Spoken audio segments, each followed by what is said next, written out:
Bonjour. Aujourd'hui, ce monde bouge. Les choses bougent surtout en Afrique où nous voyons comment euh, les choses commencent à se reconfigurer avec notamment le départ des troupes françaises dans beaucoup d'anciennes colonies françaises. Mais tout cela rentre dans une image, dans une configuration beaucoup plus large. Nous vivons dans un monde bipolaire, euh, pas multipolaire, mais bipolaire. Depuis même la guerre froide, cela n'a cessé d'être le cas. Car ce qu'il faut voir, c'est que d'un côté, nous avons les impérialistes qui veulent contrôler le monde, et de l'autre côté, bien entendu, il y a des pays qu'on pourrait qualifier de souverainistes, qui veulent être indépendants et déterminer la trajectoire de leur histoire, de leur avenir. Et donc ces deux camps, ce sont ces deux camps qu'on voit donc interagir dans la marche du monde que nous voyons aujourd'hui. Alors, dans le camp des impérialistes, nous savons qu'ils sont là. Ce sont les anciens colons, les États-Unis, aujourd'hui regroupés dans une alliance militaire que nous connaissons tous, qui est l'OTAN. Et de l'autre côté, ceux qui pourraient les opposer directement, donc il y a la Russie et peut-être une moindre mesure la Chine, si on veut parler militairement. Mais il y a d'autres pays, et tous ces pays qui veulent se regrouper dans une autre alliance qui est celle des BRICS, et tous les pays qui aspirent à rejoindre ce camp fait que donc on a euh, euh, ces deux pôles qui se font face. Mais dans cette configuration, où est l'Afrique? Aujourd'hui, si on voit l'Afrique, et d'abord, nous parlons, il y a des organisations en Afrique, il y a des organisations sous-régionales et il y a l'unité africaine. Euh, mais ce qu'on remarque, c'est un peu un ras-le-bol euh, ou un manque de satisfaction des populations africaines vis-à-vis de ces organisations africaines. Il n'y a pas ce sentiment que ces organisations sont vraiment là pour le bien-être des populations qu'elles représentent. Et parmi ces organisations, il y a notamment la CEDEAO qui a beaucoup fait parler ces dernières années, jusqu'à aujourd'hui encore, que personnellement, moi, que je considère morte, qui n'attend que d'être enterrée.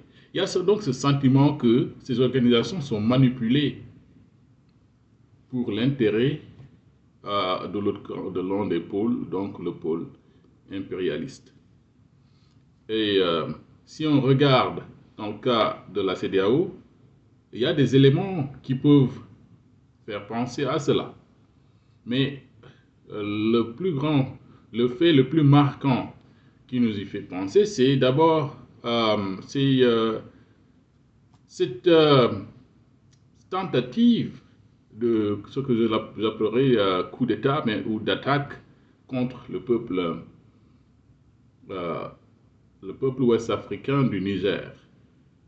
Là, pour moi, cela a été un coup euh, donc un coup de fusil, si vous voulez. C'est la CEDEAO qui s'est tiré une balle dans la tête et donc elle n'en est jamais revenue. Mais si on regarde de plus près, qui ont été les véritables euh, protagonistes ou les véritables euh, euh, présidents, si vous voulez, dans la CEDEAO, les personnalités qui poussaient dans cette direction-là, c'est-à-dire dans la direction d'une guerre à l'intérieur de l'espace CEDEAO. Une guerre qui, visiblement, n'avait aucun intérêt pour le peuple ouest-africain. Euh, et donc pour la CEDEAO elle-même. Cela pose des questions. Mais si on regarde ces personnalités, comme si on a une personne comme Macky Sall, on voyait qu'il avait l'air d'une personne facilement manipulable par les Occidentaux avec qui il traitait tout le temps. Euh, et certains actes qu'il a posés, comme le surendettement de son pays, qui finalement contribue plutôt à l'enchaîner davantage, ce qui est un des modus operandi euh, des, des impérialistes afin de soumettre un pays, donc la dette. Et cela a été aussi le cas d'un certain Akufo-Addo.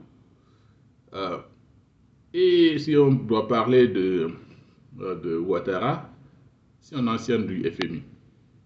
Et d'aucuns disent que le président du Nigeria, donc, est encore un agent actif de la CIA, que cela soit la vérité ou pas, cela également rentrerait dans ce schéma-là. Et quid d'un certain talent, c'est un businessman, certainement avec des liens à la haute finance internationale, qui également aurait ses racines dans ce camp, dans ce pôle des impérialistes. Donc la CEDEAO n'inspire plus confiance, surtout au niveau de la jeunesse, au niveau des jeunesses ouest-africaines et africaines de façon générale. On voit naturellement que si on considère donc que l'autre pôle, c'est le pôle des résistants, le pôle de ceux qui aspirent à la souveraineté, l'AES apparaît comme l'embryon de cette nouvelle Afrique dont on rêve. Et cela naturellement expliquerait sa proximité avec un pays comme la Russie, qui elle-même se considère comme une nation sous attaque de l'autre camp, donc les intérêts coïncident. Et là, j'y reviendrai pour voir la proximité, ce qui explique donc cette proximité entre la Russie et certains pays de l'Afrique, un peu plus en profondeur, pour voir que nous savons tous, la Russie n'a pas de tout temps été proche de l'Afrique, mais qu'est-ce qui explique alors cette proximité subite? Donc, ça sera l'objet de notre deuxième partie tout à l'heure.